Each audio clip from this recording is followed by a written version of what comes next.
ইন্ডিয়ার একটা দীর্ঘমেয়াদের পরিকল্পনা ছিল পাকিস্তানকে, পাকিস্তানের রাজনৈতিক নেতাদেরকে পাকিস্তানের জনগণের বিরুদ্ধে ঘৃণা এবং একটা দানবায়ন প্রকল্প জানানো, মানে তাদেরকে দানব হিসাবে উপস্থাপন করা পৃথিবীর সামনে।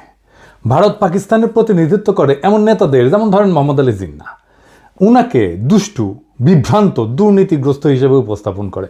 জিন্নাহর মতো একজন রাজনৈতিক নেতা পৃথিবীর ইতিহাসে বিরল। এইটা ওদের এমন একটা মনস্তাত্ত্বিক কৌশল যে তার শত্রু খুবই খারাপ মানুষ, এইটা প্রচার করা। পাকিস্তানিদের ডেমোনাইজেশন করার একটা ইন্ডিয়ান প্রজেক্ট, এটা তারা আওয়ামী লীগকে শিখাইছে খুব ভালোভাবে। আওয়ামী লীগ একটা বিষাক্ত মূর্খ বাহিনী তৈরি করছে যারা পাকিস্তানি ঘৃণা ছড়ায়। এদের একটা প্রিয় বাক্য পাকি বীর জোহ, মানে এই লোককে জন্ম দিছে যে সে পাকিস্তানি। শেখ হাসিনার কথিত পিতা শেখ মুজিব পাকিস্তানি নাগরিক ছিল না? তার প্রত্যেকটা ভাই বোন তো মুজিবের বীর্যে জন্ম নাকি অন্য কারো বীর্যে জন্ম? মুজিব তো পাকিস্তানি নাগরিক ছিল নাকি ওরা কোনো ইন্ডিয়ানের বীর্যে জন্ম নিছে? হাসিনার ভাই বোনেরা নাকি সেই গল্প সত্য যে মুজিবের আসল নাম দেবদাস চক্রবর্তী? হ্যাঁ, এই যে দেখেন মেঘমাল্লার স্লোগান দেয়, জানি জানি সবই জানি, সাদিক কায়েম পাকিস্তানি। শুনেন, ছাত্র শিবির পাকিস্তানি, তুমিও জানো আমিও জানি, সাদিক কায়েম পাকিস্তানি, তুমিও জানো আমিও জানি, সাদিক কায়েম পাকিস্তানি, তুমিও জানো। এই মেঘমাল্লারের বাপ পাকিস্তানি নাগরিক ছিল না? ওর বাপের পাকিস্তানি পাসপোর্ট ছিল না? নাকি ওর বাপের জন্ম বাংলাদেশ সৃষ্টির পরে? ওর বাপ জন্মাইছিল 1953 সালের 10ই নভেম্বর, তার মানে তো পাকিস্তান আমলে জন্ম নিছে। ওই মেঘমাল্লারের দাদা ও কেন পাকিস্তানে থাকিছিল, ইন্ডিয়া যায়নি কেন? সুযোগ তো ছিল। নাকি পাকিস্তানে থাকাও পাকিস্তানের নাগরিক হইয়াও তারা পাকিস্তানি না, ছাত্র শিবির পাকিস্তানি? তো ছাত্র ইউনিয়ন পাকিস্তানি ছিল না? যে ছাত্র ইউনিয়ন 1969 সালের 25শে আগস্ট বিবৃতি দিয়ে বলছে জামাত ইসলামী পাকিস্তানের অস্তিত্বের বিরোধী। ওর নিজের দল পাকিস্তানের অস্তিত্ব রক্ষায় দিওয়ানা ছিল। পুরো পত্রিকা দেখান ইদ্রিস সাহেব, পরে আবার কইতে পারে আমরা এডিট করে বানাইছি। দেখান ছাত্র ইউনিয়নের নাম দেখান, ছাত্র ইউনিয়নের নেতাদের নাম দেখান, প্রেসিডেন্ট সেক্রেটারির নাম দেখান। ছাত্র ইউনিয়ন শুধু না, বিপুল বিক্রমে মুজিববাদী ছাত্রলীগও পাকিস্তানের অস্তিত্ব রক্ষায় দিওয়ানা হয়েছিল। এখন পাকিস্তান খুব খারাপ। 1969 সালের 25শে মার্চ আইবার পতন হয়ে গেছে, মানে গণঅভ্যুত্থান হয়ে গেছে। তারপরের ঘটনা, তারপরে এই বিবৃতি দিচ্ছে 5 মাস পরে পাকিস্তানের রক্ষায় দিওয়ানা। তাও তারা পাকিস্তানি না, অন্যরা পাকিস্তানি। হ্যাঁ, কারণ ওই ডেমোনাইজেশন প্রজেক্ট, পাকিস্তানকে ডেমোনাইজ করা। শাসক হিসাবে পাকিস্তান খারাপ কাজ করে না এরকম না, অবশ্যই করছে। আমরা প্রয়োজনে সেটা সমালোচনা করব, কোনো অসুবিধা নাই। কিন্তু যেই কাজটা করে নাই, আমি কি তারে সেই কাজের দায় দিতে পারি? নাকি সেটা দেওয়া উচিত? আর যখন একজন যে কাজটা করে নাই সেই কাজের দায় তার উপরে চাপায় দেওয়া হয়, তখন তো তার উদ্দেশ্য নিয়ে আমার প্রশ্ন তোলা উচিত। আমার তো তখনই মনে হওয়া উচিত পাকিস্তান যদি এতই খারাপ হয় তাহলে মিথ্যা অভিযোগ কেন দেওয়ার দরকার হইল? মিথ্যা অভিযোগ তো দেওয়ার দরকার নাই। যারা কারণ নামে মিথ্যা অপবাদ দেয় তাদের সাথে তো কোনো ডিল করাই উচিত না, তাদের কোনো কথা শোনাই উচিত না, তাদের উপরে আস্থা রাখাই উচিত না। আজকে আমরা এমন একটা অতি জঘন্য মিথ্যাচার নিয়ে আলাপ করব যেটা ইন্ডিয়া শিখাই দিছিল, আর সেই একই মিথ্যাচার বিএনপি চালাই যাইতেছে আজকেও। সেটা জানতে হইলে একটু পিছনে ফিরে যাইতে হবে, সেই 1971-এ। আসেন আগে আমরা সেই গল্পটা শুনে আসি। 1971-এ বীরশ্রেষ্ঠ মতিউর রহমানের গল্প। বীরশ্রেষ্ঠ মতিউর রহমান গত পরশু ওনার মৃত্যুবার্ষিকী ছিল। 1971 সালের 20শে আগস্ট পশ্চিম পাকিস্তানের করাচির কাছে মাসরুর বিমান ঘাঁটিতে ওই সময় তিনি পোস্টেড ছিলেন। মার্চে যখন যুদ্ধ শুরু হয় তখন কিন্তু তিনি পূর্ব পাকিস্তান মানে বাংলাদেশেই ছিলেন। উনি তখন এইখানে ছুটিতে ছিলেন, যখন জয়েন করেন নাই যুদ্ধে। পরে যখন পাকিস্তান এপ্রিল মে মাসের মধ্যে মোটামুটি পাকিস্তানি সামরিক বাহিনী কন্ট্রোল প্রতিষ্ঠা করে, তখন মতিউর রহমান পশ্চিম পাকিস্তান নিজের ইউনিটে চাকরিতে ফিরে যায়। সেইখানে তাকে ইনস্ট্রাক্টর হিসেবে পোস্টিং দেওয়া হয়। তিনি তরুণ পাইলটদেরকে বিমান চালানো শিখাইতেন। পরে 20শে আগস্ট উনি একজন তরুণ পাকিস্তানি ট্রেনি পাইলট, যার নাম ছিল রশিদ মিনাজ, বীরশ্রেষ্ঠ মতিউর রহমানের ইনস্ট্রাক্টর ছিলেন। তার সাথে একটা T-33 বিমান, যেটা পাইলটদের ট্রেনিংয়ে ব্যবহার করা হয়, সেটাতে একসাথে ওনারা ফ্লাই করতেছিলেন। T-33 কিন্তু কোনো যুদ্ধ বিমান না, এটা খালি ট্রেনিংয়ের কাজে ব্যবহার করা হয়। এই বিমানে রশিদ মিনাজের ট্রেনিং ফ্লাইটের সময় মতিউর রহমান ব্যাকসিটে ইনস্ট্রাক্টরের কন্ট্রোল ব্যবহার করে প্লেন নিয়ে ইন্ডিয়ার দিকে রওনা দেন। 71 সালে পশ্চিম পাকিস্তান থেকে অন্য যে সমস্ত বাঙালি অফিসার, যেমন মেজর ডালিম, নূর, কর্নেল তাহের, মঞ্জুর, পালায় ভারতে গিয়ে যুদ্ধে যোগদান করে। ওরা কিন্তু স্থলপথেই পালাইছে। মতিউর আকাশপথে পালানোর পরিকল্পনা করে। আকাশপথে ট্রেনিং বিমান নিয়ে পালানোর সময় রশিদ মিনহাজ তখন যখন আসল উদ্দেশ্য টের পায়, তখন ককপিটের দুইজনের মধ্যে ধস্তাধস্তি হয়, এর ফলে প্লেনটা ক্র্যাশ করে, দুজনেই মারা যায়। ভারতে পাকিস্তানের বিমান নিয়ে যাওয়া নিজের জীবন দিয়ে ঠেকানোর জন্য পাকিস্তান রশিদ মিনহাজকে তাদের সর্বোচ্চ বীরত্ব সূচক পদক নিশানে হায়দার এটা প্রদান করে। মতিউর রহমানকে বাংলাদেশ বীরশ্রেষ্ঠ খেতাব প্রদান করে। দুইজনেই দুই দেশের দুই শ্রেষ্ঠ খেতাব পায়। মতিউর রহমানকে পাকিস্তানে কবর দেওয়া হয়। 2006 সালে বেগম খালেদা জিয়ার অনুরোধে পাকিস্তান মতিউর রহমানের মৃতদেহ বাংলাদেশকে হস্তান্তর করে এবং তার মৃতদেহ এনে দেশে মিরপুরে শহীদ বুদ্ধিজীবী কবরস্থানে দাফন করা হয়। এই পর্যন্ত ইতিহাস বর্ণনায় পাকিস্তান আর বাংলাদেশের পক্ষে কোনো দ্বিমত নাই, দুই পক্ষই একমত এইরকম একটা ঘটনা ঘটছিল। কিন্তু এরপরের কি হইল? এটা জঘন্য মিথ্যাচারের ইতিহাস।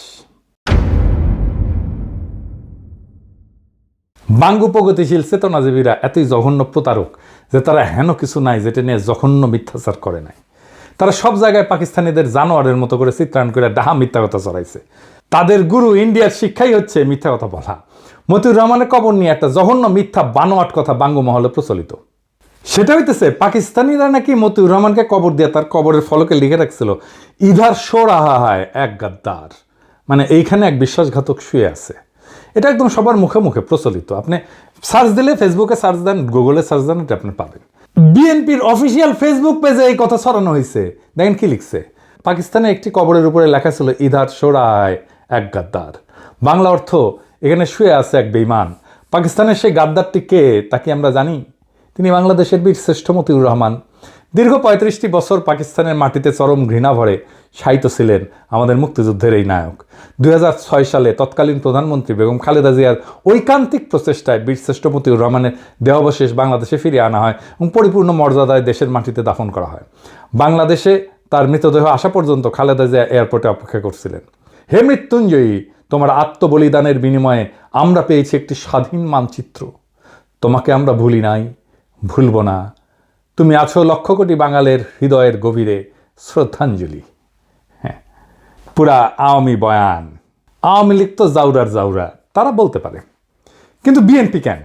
যেই বিএনপি দাবি করে তারা মতিউর রহমানের মরদেহ বাংলাদেশে নিয়ে আসছে পাকিস্তান থেকে, তারা মতিউর রহমানের কবর দেখে নাই। ওখানে লেখা ছিল যেখানে গাদ্দার শুয়ে আছে, তারা অপমান করে কবর দিছিল পাকিস্তানিরা। মতিউর রহমানের কবরে আসলে কি লেখা ছিল? আজকে এপিসোডে ভুয়া মিথ চিরতরে জয় বাংলা করে দেব। বিএনপি কি পাকিস্তানে গিয়ে দেখে এসেছে মতিউর রহমানের কবরে কি লেখা ছিল? যাওয়ার তো কথা, কারণ ডেড বডি নিয়ে আসার সময় তো গেছিল কেউ না কেউ। আর দেখে যদি বুঝতে না পারস, নাই জানস, তাহলে ডা মন করা মিথ্যা কথা সরাস কেন? আজকে বিএনপিদের পাকিস্তানের মাসরুর বিমান ঘাঁটিতে অবস্থিত মতিউর রহমানের অরিজিনাল কবরের ছবি আর সেটার ফলক দেখাবো। দেখেন, সবাই দেখেন, মার্বেল পাথরের ফলকে যেটা লেখা আছে আরবিতে বিসমিল্লাহির রহমানির রহিম, এর নিচে লেখা নাম্বার 1, র্যাঙ্ক ফ্লাইট লেফটেন্যান্ট, নাম মতিউর রহমান, মৃত্যু তারিখ 20 আগস্ট 1971। হারামজাদারা এখানে কই লেখা দেয় যে এখানে গাদ্দার শুয়ে আছে? এখানে দেখেন সে কবরের ছবি, আর সে কবর তুলে বাংলাদেশে পাঠানো হচ্ছে তার ছবি। এডিটর সাহেব দেখায় দেন এটা সেই সময়ের ছবি যখন তার দেহাবশেষ তুলে বাংলাদেশে পাঠানো হইতেছে। নিচে দেখান, বিএনপি বিসমিল্লাহির রহমানির রহিম না বইলে বক্তৃতা শুরু করে না, কিন্তু বিসমিল্লাহির রহমানির রহিম যখন সামনে দেখে এটা পড়ে বুঝতে পারে না। মানে সব জায়গায় ডাহা মিথ্যা কথা না ছড়াইলে পেটের ভাত হজম হয় না। বিএনপির এই চেতনার বয়ান পোস্ট দেওয়া লাগে। বিএনপির মহাসচিব ভাষণ শুরুর আগে ঠিক মতো বিসমিল্লাহ পড়তে পারে না। সেখানে পাকিস্তানিরা মতিউর রহমানের কবরে মার্বেল পাথরের ফলকে বিসমিল্লাহ খোদাই করে রাখছে। এখানে কই চরম ঘৃণা ভরে তারে দাফন করছে পাকিস্তানে। ঘৃণার চিহ্ন দেখলেন আপনারা?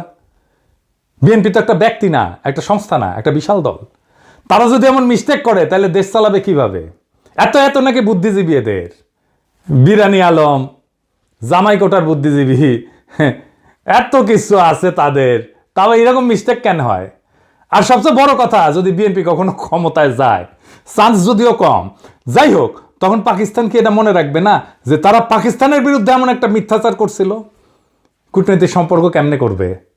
পাকিস্তানের বিরুদ্ধে মতিউর রহমান বিদ্রোহ করছে, তারপরে পাকিস্তান তো তাকে স্বাভাবিকভাবে সম্মানের সাথে দাফন করছে। বাঙ্গুরা যত পশ্চিম পাকিস্তানি অফিসার সৈনিক হত্যা করছে, তাদের একজনেরও কবর দেখাতে পারবে বাংলাদেশে? বলেন তো, মরে নাই? তারা মরছে না? একজনকে তো কবরও দেয় নাই বাঙ্গুরা, শিয়াল কুকুর দিয়ে খাওয়াইছে। বছরের পর বছর ধরে অপবাদ দিয়ে গেছে পাকিস্তানকে।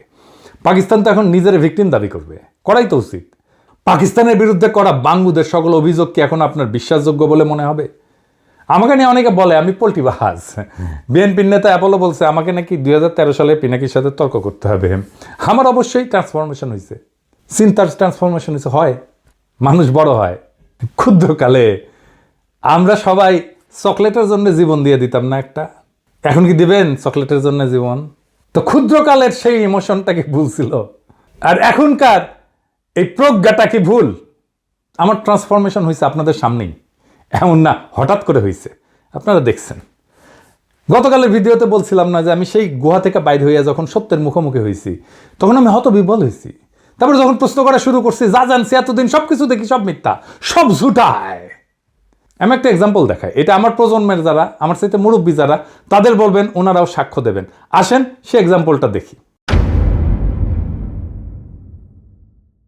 আমরা যখন ছোট ছিলাম তখন এই ছবিটা ছাপা হইতো পত্রিকায়, বলা হইতো পাকিস্তানি ছেলেরা লুঙ্গি খুলে দেখতেছে তার খতনা করা আছে কিনা, হিন্দু না মুসলমান। ছবিটা পাকিস্তানি আর্মির না, ইন্ডিয়ান আর্মির। ছবিটা তুলছেন কিশোর পারেক, একজন ইন্ডিয়ান ফটোগ্রাফার। যখন ইন্ডিয়ান আর্মি বাংলাদেশে ঢুকছে সেই সময়কার ছবি। তার একটা প্রকাশিত বই আছে ব্রুটাল বার্থ নামে। এই ছবিটা সেখানেই প্রকাশিত হয়েছিল। ক্যাপশনে উল্লেখ ছিল, ছবির সেনার পরিচয় উল্লেখ ছিল। ছবিটা পিডিএফ অনলাইনে আছে, গুগল করলে পাবেন, আর নিজেই চেক করে নিতে পারবেন। তো এইটা যখন আমি প্রথম ফেসবুকে প্রকাশ করি, প্রমাণ হাজির করি, তখন আমার উপরে বাংলার চেতনাবাজরা ঝাঁপে পড়েছিল। আওয়ামী লীগেরা, আওয়ামী বাকশালী প্রগতিশীল নাস্তিক বামেরা আমার পিছনে লাগে কেন জানেন? প্রথম কারণ হচ্ছে বামেরা হারে হারে জানে, চিনে আমারে, আমার ক্যাপাসিটি কি, একসাথে রাজনীতি করে আসতেছি তো ওরা জানে আমি কি জিনিস। তারা জানে আমি কি করতে পারি, আমি কিভাবে তাদের বানানো দুর্গ ধ্বংস করে দিতে পারি সেটা তারা জানে। তারা জানে যে এইখানে কি আছে। তারা বুঝেছিল যে এই লোকটা একে একে এই ভুল ইতিহাসের মিথ ভাঙতে থাকবে, এই লোকটাকে থামানো দরকার। কিন্তু তারা বোঝে নাই কেমনে থামাইতে হবে, এখনো বোঝে নাই, পারবেও না কোনোদিন থামাইতে। তারপরে তো একে একে মিথ ভাঙতে থাকলাম। আমেরিকা এক একটাভাবে মুক্তিযুদ্ধের বিরোধিতা করেছিল, সেই মিথ ভাঙিছি না? ইসলামপন্থী আলেমেরা মুক্তিযুদ্ধের বিরোধিতা করছিল, সেই মিথ ভাঙিছি না? রাজাকারদের দাড়ি টুপি ছিল আর তারা পায়জামা পাঞ্জাবি পরতো, সেই মিথ ভাঙিছি না? ধর্মনিরপেক্ষতা প্রতিষ্ঠা করার জন্য মুক্তিযুদ্ধ হয়েছিল, সেই মিথ ভাঙিছি না? দেশ ভাঙার জন্য মুসলিম লীগ দায়ী, সেই মিথ ভাঙিছি না? 1971 30 লক্ষ শহীদ হয়েছে, সেই মিথ ভাঙিছি না? ভাষা আন্দোলনের মিথ ভাঙিছি না? 6 দফার মিথ ভাঙিছি না? পাকিস্তানি শোষণের মিথ ভাঙিছি না? সামনে আরো কাজ আছে।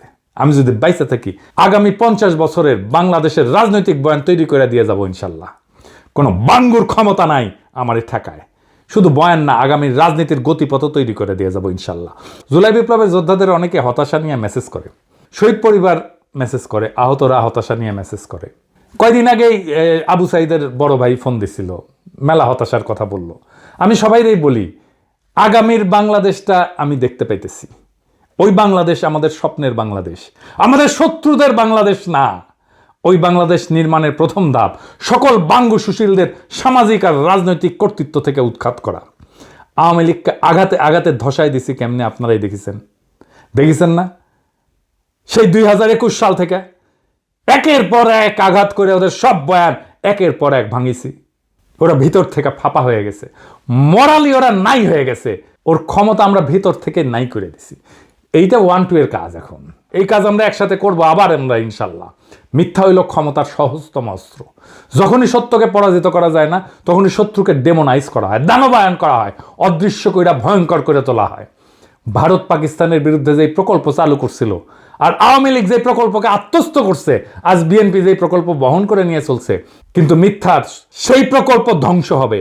কারণ মিথ্যার সবচেয়ে বড় সীমাবদ্ধতা হইল সেটা ইতিহাসের বোঝা বইতে পারে না, একসময় ভেঙে পড়ে, উন্মোচিত হয় তার শূন্যতা। আজ আমরা এক সীমানার সামনে দাঁড়ায় আছি, যেখানে মিথ্যার সত্যের সংঘর্ষ নির্ধারণ করবে আগামীর বাংলাদেশের রূপ। যদি আমরা মিথ্যার শিকল ভেঙে সত্যকে গ্রহণ করি, তবে আমাদের রাজনৈতিক কল্পনা হবে মুক্ত। আর যদি মিথ্যার বন্দিত্বে থাকি, তবে স্বাধীনতার অর্ধ শতাব্দী পার হয়েও আমরা প্রকৃত মুক্তি পাব না। সুতরাং আমাদের যাত্রা কেবল পাকিস্তান, বাংলাদেশ, ভারতের ইতিহাসের ভেতরে সীমাবদ্ধ না। আমাদের যাত্রা আসলে সত্য এবং মিথ্যার মধ্যেকার এক অনন্ত সংগ্রামের অংশ। আগামীর বাংলাদেশ সেই সংগ্রামের ফসল, যেখানে শাসন আসবে মিথ্যার প্রজেক্ট থেকে না, বরং সত্য, ন্যায় আর জনগণের আত্মমর্যাদা থেকে। মিথ্যার রাজনীতির অবসান ঘটানোই আমাদের মুক্তির প্রথম ধাপ। ইনকিলাব জিন্দাবাদ।